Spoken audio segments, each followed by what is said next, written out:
Ceux qui savent s'observer eux-mêmes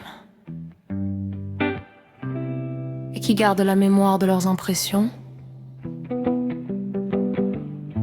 Ceux-là qui ont su, comme Hoffman, construire leur baromètre spirituel, ont eu parfois à noter, dans l'observatoire de leurs pensées, de belles saisons, d'heureuses journées, de délicieuses minutes. Il existe des jours où l'homme s'éveille avec un génie jeune et vigoureux. Ses paupières à peine soulevées, il voit sa chambre remplie d'une clarté heureuse.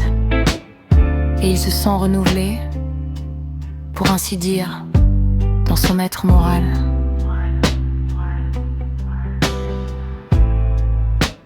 Le monde matériel est revêtu d'une souveraine beauté.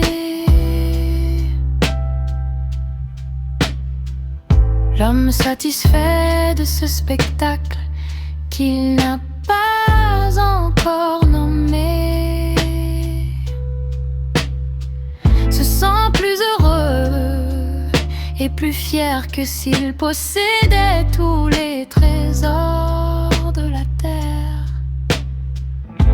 Le monde entier est extérieur à lui, il est lui-même un ouvrage d'art.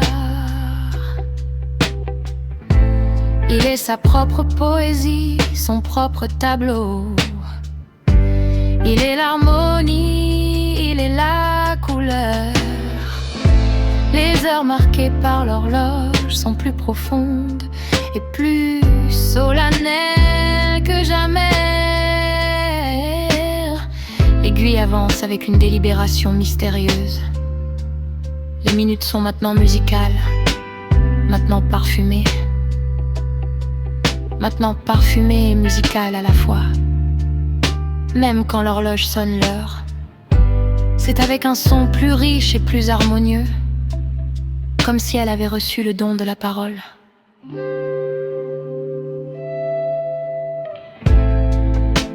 Les sons du piano se dispersent dans l'air comme des nuages de parfum.